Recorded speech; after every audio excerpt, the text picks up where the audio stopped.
रात फिरते फिरते प्रभ आया।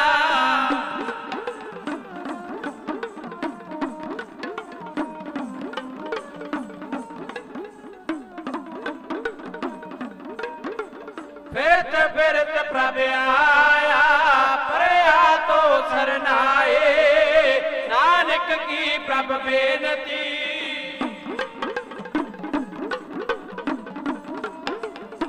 नानक की प्रभ बेनती, अपनी भगति लाए सतगुरु, अपनी भगति लाए।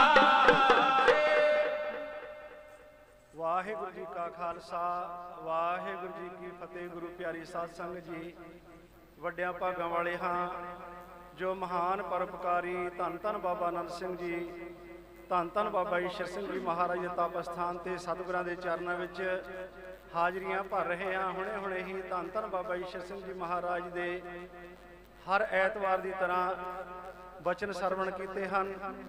सो जो अज का दिन है, इस दिन धन धन बाबा आनंद सिंह जी महाराज का पवित्र शरीर सिद्धवां बेट कन्निया विखे जल प्रवाह किया गया सी। सो ये बाबा आनंद सिंह जी महाराज का दिहाड़ा चल रहा है।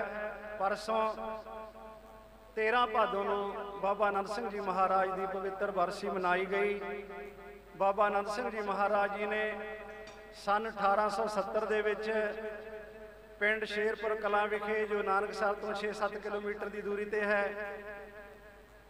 अवतार धारण किया। पिता का नाम सत्कारयोग सरदार जय सिंह जी अते माता का नाम माता सदा कौर जी। बाबा आनंद सिंह जी महाराज बचपन तो लैके ही 5 साल की इतिहास के विच लिखिया है, 5 साल की उम्र तो लैके ही तपस्या कर लग पे सन, क्योंकि धन धन बाबा ईश्वर सिंह जी महाराज के बचन हैं कि महापुरख दरगाह तो ड्यूटियां लेके आते हैं, भावें वो दरगाह तो पूर्ण ड्यूटियां लेके आते, पर इत्थे दुनिया नूं करके दिखाना पैंदा है। मिसाल दिया करते सन कि जदों राजे दे घरे पुत्र जन्म लै लवे, राजगद्दी का मालक तो उदों ही हुंदा है, पर पढ़ाई करनी पैंदी है। इस तरह बाबा जी बचन है कि महापुरख दरगाहों ड्यूटियां लैके ही आते हैं, पर इत्थे दुनिया नूं भी कमाई करने करके दिखानी पैंदी है। जिस तरह भाई गुरदास जी फरमाते हैं कि रेत अक आहार का रोड़ा दी गुर करी बिछाई, भारी करी तपस्या वड्डे भाग हरसों बनया। गुरु नानक साहब ने भी बेअंत तप किया, तपस्या की। सो इस तरह बाबा आनंद सिंह जी महाराज दरगाहों ड्यूटियां लैके आए सन। 5 साल की उम्र तो लैके ही तपस्या करनी, भगती करनी, अते नाल दी नाल जो जद्दी बस्ती काम सी, खेतीबाड़ी का काम सी, राजगिरी का काम सी करदे।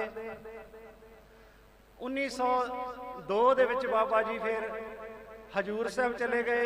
उत्थे 1 साल 1 महीना बाबा आनंद सिंह जी महाराज जी ने जो गोदावरी तो गागर जल्दी आउंदी है, तख्त साहब का इशनान हुंदा है, वो सेवा ले लई। 13 महीने उत्थे बाबा जी ने गागर की सेवा की, अते दिने नदी के किनारे चले जाना, जंगल दे विच चले जाना, तपस्या करी जानी। उत्थों फिर आकाशवाणी होई कि तुसीं पंजाब की धरती ते विचरो। फिर बाबा आनंद सिंह जी फिरोजपुर सारागढ़ी गुरुद्वारा साहब आके उत्थे तपस्या कर लगे। ये भी इतिहास आपनों पता है कि 7 दिन बाबा जी ने उत्थे नाल संत जवंत सिंह जी 7 दिन बाबा जी श्री गुरु ग्रंथ साहब जी अगे प्रशादा तैयार करके रखते, अरदासां बेनतियां करते कि सतगुरु गुरु गोबिंद सिंह जी महाराज का हुक्म है कि तुसीं आग्या पई अकाल की तभी चलायो पंथ सब सिंखर को हुक्म है। गुरु मान्यो ग्रंथ अज खालसा पंथ दे तुसीं गुरु हो, पवित्र कृपा करो, आप प्रतख दर्शन दो, आप प्रसादा छको, अरदासां नूं शीत प्रसाद बख्शो। 7वें दिन फिर श्री गुरु नानक देव जी श्री गुरु ग्रंथ साहिब तो प्रगट होकर प्रसादा छकिया, अते नाल प्रसादा बाबा जी नूं अते बाबा जवंत सिंह जी नूं दिता, अते फिर बचन किया मंगो की मंगते हो। संत जवंत सिंह जी ने मंगिया कि महाराज जिवें हुण आप जी के दर्शन हुंदे हन, इस तरह ही जदों असीं कीर्तन करिए, क्योंकि कीर्तन कर लेंदे सन, जदों कीर्तन करिए इस तरह ही दर्शन होण। ते श्री गुरु नानक देव जी फिर उस तरह जिन्ना चिर महापुरख रहे कीर्तन करते, इस तरह ही दर्शन दिंदे रहे। धन धन बाबा आनंद सिंह जी महाराज जी कहते महाराज ਆਪ ਜੀ ਦੇ ਦਰਸ਼ਨ ਹੋ ਗਏ, ਹੋਰ ਕਿਸੇ ਚੀਜ਼ ਦੀ ਇੱਛਾ ਹੀ ਨਹੀਂ ਰਹੀ। ਜਦੋਂ ਤੀਜਾ ਬਦਨ ਗੁਰੂ ਨਾਨਕ ਸਾਹਿਬ ਨੇ ਕੀਤਾ ਤਾਂ ਬਾਬਾ ਜੀ ਕਹਿੰਦੇ ਕਿ ਸਾਨੂੰ ਆਪਣੇ ਬਣਾ ਲਓ। ਸ੍ਰੀ ਗੁਰੂ ਨਾਨਕ ਦੇਵ ਜੀ ਮਹਾਰਾਜ ਨੇ ਬਚਨ ਕੀਤਾ ਕਿ ਅੱਜ ਤੋਂ ਤੁਸੀਂ ਸਾਡੇ ਹੋ, ਤੁਸੀਂ ਸਾਡੇ ਹੋ ਕੇ ਕੰਮ ਕਰਨਾ ਹੈ, ਕਿਤੇ ਮੰਗਣ ਨਹੀਂ ਜਾਣਾ। ਤੁਹਾਡਾ ਰਾਸ਼ਨ ਪਾਣੀ, ਤੁਹਾਡੀਆਂ ਹੋਰ ਜ਼ਰੂਰਤਾਂ ਸਾਰੀਆਂ ਆਪੇ ਸਾਡੀ ਜ਼ਿੰਮੇਵਾਰੀ ਹੈ, ਅਸੀਂ ਪਹੁੰਚਾਵਾਂਗੇ। ਤੁਸੀਂ ਇੱਕੋ ਇੱਕ ਸ੍ਰੀ ਗੁਰੂ ਗ੍ਰੰਥ ਸਾਹਿਬ ਦੀ ਸੇਵਾ ਕਰਨੀ ਹੈ ਅਤੇ ਸੰਗਤਾਂ ਨੂੰ ਦੱਸਣਾ ਹੈ ਕਿ ਸ੍ਰੀ ਗੁਰੂ ਗੋਬਿੰਦ ਸਿੰਘ ਜੀ ਮਹਾਰਾਜ ਦਾ ਇਹ ਬਚਨ ਹੈ ਕਿ ਗੁਰੂ ਗ੍ਰੰਥ ਸਾਹਿਬ ਨੂੰ ਪ੍ਰਗਟ ਗੁਰਾਂ ਕੀ ਦੇਹ ਕਰਕੇ ਮੰਨਣਾ ਹੈ। ਫਿਰ ਬਾਬਾ ਜੀ 1903 ਦੇ ਵਿੱਚ ਲਹਿਰੇ ਖਾਨੇ ਬਾਬਾ ਵਧਾਵਾ ਸਿੰਘ ਜੀ ਪਾਸ ਗਏ। ਉੱਥੇ 2 ਸਾਲ ਸ੍ਰੀ ਗੁਰੂ ਗ੍ਰੰਥ ਸਾਹਿਬ ਦੀ ਸੰਥਿਆ ਕੀਤੀ ਅਤੇ ਨਾਲ ਦੀ ਨਾਲ ਫਿਰ ਅਰਥਾਂ ਸਮੇਤ ਸਾਰਾ ਅਰਥ ਬੋਧ ਸਾਰਾ ਕੁਝ ਸਮਝਿਆ। 1905 ਦੇ ਵਿੱਚ ਸਿਰ ਬਾਬਾ ਜੀ ਤਪੱਸਿਆ ਕਰਦੇ ਕਰਦੇ ਕਦੇ ਕਿਤੇ ਜੰਗਲਾਂ ਪਹਾੜਾਂ ਦੇ ਵਿੱਚ ਇਕਾਂਤ ਦੇ ਵਿੱਚ ਤਪੱਸਿਆ ਕਰਦੇ, ਵੀ ਇਸ ਜਗ੍ਹਾ ਤੇ ਬਾਬਾ ਨੰਦ ਸਿੰਘ ਜੀ ਮਹਾਰਾਜ ਜੀ ਨੇ 1916 ਦੇ ਵਿੱਚ ਆ ਕੇ ਚਰਨ ਪਾਏ। ਦੀਵਾਨ ਦੇ ਪਿਛਲੇ ਪਾਸੇ ਹੀ ਖੂਹੀ ਹੈ, ਖੂਹੀ ਦੇਖੀ, ਉਹਦਾ ਜਲ ਸਾਫ਼ ਕਰਾਇਆ ਅਤੇ ਬਚਨ ਕੀਤਾ ਕਿ ਇਹਦਾ ਜਲ ਬਹੁਤ ਅੰਮ੍ਰਿਤ ਜਲ ਹੈ, ਮਿੱਠਾ। ਕਿਉਂਕਿ ਸ੍ਰੀ ਗੁਰੂ ਹਰਗੋਬਿੰਦ ਸਿੰਘ ਮਹਾਰਾਜ ਜੋ ਪਿੱਛੇ ਗੁਰਦੁਆਰਾ ਨਾਲ ਹੀ ਅੱਧੇ ਕਿਲੋਮੀਟਰ ਤੇ ਗੁਰੂਸਰ, ਇਸ ਅਸਥਾਨ ਤੇ 6ਵੇਂ ਪਾਤਸ਼ਾਹ ਜਦੋਂ 21 ਦਿਨ ਇੱਥੇ ਠਹਿਰੇ ਗੁਰੂ ਸਾਹਿਬ ਤਾਂ ਇੱਥੇ ਸ਼ਿਕਾਰ ਖੇਡਣ ਆਇਆ ਕਰਦੇ ਸਨ। ਸਤਿਗੁਰਾਂ ਦੇ ਵੀ ਚਰਨ ਪਏ ਹੋਏ ਸਨ ਤੇ ਬਾਬਾ ਜੀ ਨੇ ਇਹ ਜਗ੍ਹਾ ਪਸੰਦ ਕੀਤੀ। 1919 ਤੱਕ 3 ਸਾਲ ਬਾਬਾ ਜੀ ਜਦੋਂ ਜਾਂਦੇ ਸਨ ਅਤੇ ਜੋ ਛੰਨ ਬਣਾਉਂਦੇ ਸਨ ਉਹਨੂੰ ਅੱਗ ਲਾ ਕੇ ਚਲੇ ਜਾਇਆ ਢਾਹ ਕੇ, ਕਿਉਂਕਿ ਇੱਥੇ ਕੋਈ ਚੋਰ ਡਾਕੂ ਨਾ ਰਹੇ, ਢਾਹ ਕੇ ਚਲੇ ਜਾਇਆ ਕਰਦੇ ਸਨ। ਅਤੇ 1919 ਦੇ ਵਿੱਚ ਫਿਰ ਬਾਬਾ ਜੀ ਨੇ ਇਸ ਨਾਨਕਸਰ ਦਾ ਮੁੱਢ ਬੰਨਿਆ। ਜਿਸ ਤਰ੍ਹਾਂ ਬਾਬਾ ਆਨੰਦ ਸਿੰਘ ਜੀ ਮਹਾਰਾਜ ਜੀ ਨੇ ਕੋਈ ਪੱਕੀ ਇੱਟ ਨਹੀਂ ਲਾਈ, ਕੱਚੇ ਭੋਰੇ ਬਣਵਾਏ, ਜਿਸ ਤਰ੍ਹਾਂ ਹੁਣ ਵੀ ਨਿਸ਼ਾਨੀਆਂ ਹਨ ਉਸੇ ਤਰ੍ਹਾਂ ਹੀ ਧੰਨ ਧੰਨ ਬਾਬਾ ਈਸ਼ਰ ਸਿੰਘ ਜੀ ਨੇ ਬਣਾਈਆਂ। ਕਿੱਲੀ ਨਾਲ ਕੇਸ ਬੰਨ੍ਹ ਕੇ ਖੜਨਾ, ਬਾਬਾ ਨੇ ਤਪੱਸਿਆ ਕਰਨੀ, ਕਿਤੇ ਬੈਠ ਕੇ ਕਿਤੇ ਖੜ ਕੇ ਕਿਸੇ ਤਰ੍ਹਾਂ, ਉਹ ਸਾਰੀਆਂ ਯਾਦਾਂ ਉਸੇ ਤਰ੍ਹਾਂ ਰੱਖੀਆਂ। 1919 ਤੋਂ ਫਿਰ ਬਾਬਾ ਜੀ ਇਸ ਅਸਥਾਨ ਤੇ ਜਦੋਂ ਜਾਂਦੇ ਸਤਿਗੁਰੂ ਕਲੇਰਾਂ ਤੋਂ ਗੁਰਦੁਆਰਿਆਂ ਲਿਆਉਂਦੇ ਅਤੇ ਜਾਣ ਲੱਗੇ ਕਲੇਰਾਂ ਹੀ ਉੱਥੇ ਗੁਰਦੁਆਰਾ ਸਾਹਿਬ ਬਿਰਾਜਮਾਨ ਕਰ ਜਾਂਦੇ।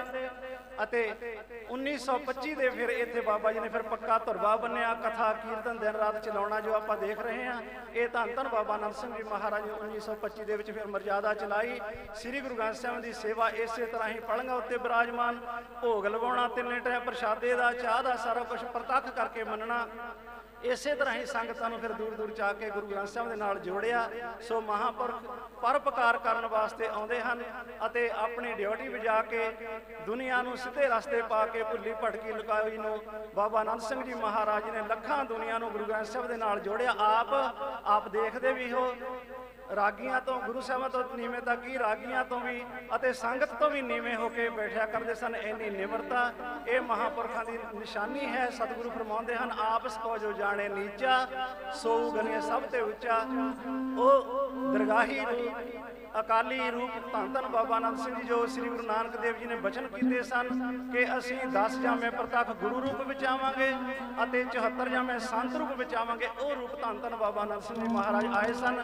ਕਿਵੇਂ ਕਿਵੇਂ ਬਾਬਾ ਜੀ ਨੇ ਤਪੱਸਿਆ ਕੀਤੀ ਅਤੇ ਕਿਵੇਂ ਕਿਵੇਂ ਦੁਨੀਆ ਨੂੰ ਸ੍ਰੀ ਗੁਰੂ ਗ੍ਰੰਥ ਸਾਹਿਬ ਦੇ ਨਾਲ ਜੋੜਿਆ, ਇਹ ਧੁਰਵਾ ਬੰਨਿਆ। ਆਓ ਕਵਿਤਾ ਦੇ ਵਿੱਚ ਹੀ ਸਰਵਣ ਕਰੀਏ ਨਾਨਕਸਰ ਦਾ ਢਾਡੀ ਜੱਥਾ ਇਸ ਤਰ੍ਹਾਂ ਸਰਵਣ ਕਰਵਾਇਆ।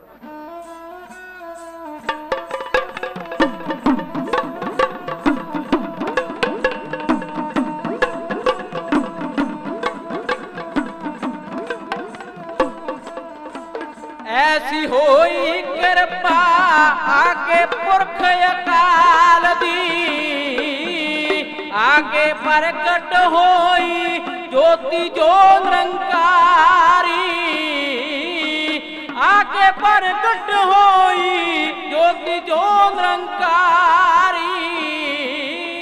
आई ज्योति अलाही विच जो इस संसार दे, पिता जय सिंह माता सदा कोर जो प्यारी, पिता जय सिंह माता सदा कोर जो प्यारी। नगर छेरपुरे नू आग लगाया आण के, पानी दसदी जग विच आए पर उपकारी, पानी दसदी जग विच आए पर उपकारी। बाबा आनंद सिंह जी सगाइयां तेरियां करनी तेरी तू सब जानते हैं बलिहारी करनी तेरी तू सब जानते हैं बलिहारी मैं सदके पूरे रस्क बैरागी त्यागी दोनों माया दे पूरे रस्क बैरागी त्यागी दोनों माया दे बाल जदी सूर में पूरे ब्रह्मचारी बाल जदी सूर में पूरे ब्रह्मचारी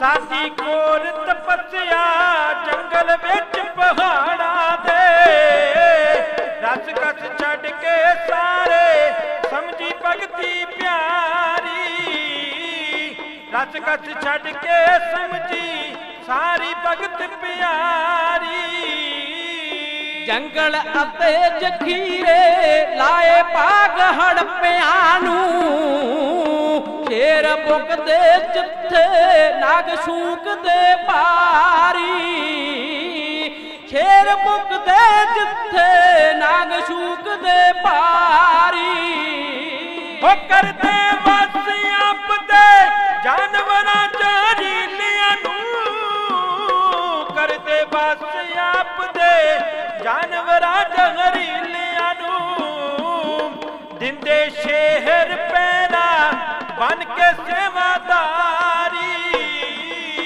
निरपै हो के आसन लाउंदे जगह भयानक ते कड़ा खिच लई आपने 9 गजिए दी सारी कला खिच लई आपने 9 गजिए दी सारी हो कर कर चर्चा जित ले बड़े परोपकारी कर कर चर्चा जित ले बड़े पीर पैगंबरां नूं अगे तुहाडे आके मन जांदे सब हारा शंका फुरना जे कर कोई किसे नूं फुरदा सी अंतर जामी पुजदे गल अगले दी सारी अंतर जामी पुजदे गल अगले दी सारी हाजर नाजर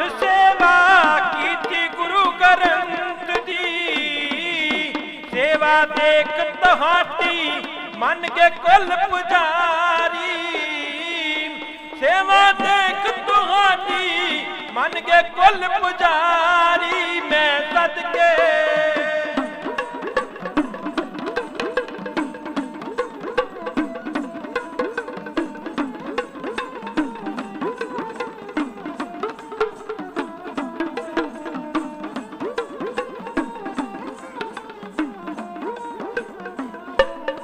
कायम कीती सिक्खी बन्निया तुरवा गुरमत दा पूंजी जो मर्यादा कायम कीती सारी पूंजी जो मर्यादा कायम कीती सारी लाके जदों बैरागण बहिंदे विच दीवाना दे झूठे लेंदे करदे शब्द ते सुरत सवारी झूठे लिया करदे शब्द ते सुरत सवारी मैं सदके अंतर ध्यान हो के जदों समाधि लाउंदे सी ਜਾਂਦੇ ਸੱਚਖੰਡ ਦੇ ਵਿੱਚ ਲੰਮੀ ਮਾਰ ਉਡਾਰੀ ਜਾਂਦੇ ਸੱਚਖੰਡ ਦੇ ਵਿੱਚ ਲੰਮੀ ਮਾਰ ਉਡਾਰੀ ਆਪ ਜਪਦੇ ਅੱਗੇ ਨਾਮ ਜਪਾਉਂਦੇ ਦੁਨੀਆ ਨੂੰ ਆਪ ਜਪਦੇ ਅੱਗੇ ਨਾਮ ਜਪਾਉਂਦੇ ਦੁਨੀਆ ਨੂੰ ਨਾਮ ਖਰੀਦਣ ਦੂਰੋਂ ਆਉਂਦੇ ਇਹ ਫਲ ਹੈ ਲੱਗਿਆ ਕੀਤੀ ਕਠਨ ਤਪੱਸਿਆ ਨੂੰ ਚਾਰੇ ਕੁੰਟਾਂ ਦੇ ਵਿੱਚ ਹੋਵੇ ਜੈ ਜੈਕਾਰੀ ਚਾਰੇ ਕੁੰਟਾਂ ਦੇ ਵਿੱਚ ਹੋਵੇ ਜੈ ਜੈਕਾਰੀ ਰਚਨਾ ਕਰੋ ਪਵਿੱਤਰ ਗੱਜ ਕੇ ਲਾਵੋ ਹਾਜ਼ਰੀਆਂ ਰਚਨਾ ਕਰੋ ਪਵਿੱਤਰ ਗੱਜ ਕੇ ਲਾਵੋ ਹਾਜ਼ਰੀਆਂ ਧੰਨ ਧੰਨ ਬਾਬਾ ਜੀ ਜੋ ਬੋਲੋ ਸੰਗਤ ਸਾਰੀ ਧੰਨ ਧੰਨ ਬਾਬਾ ਜੀ ਜੋ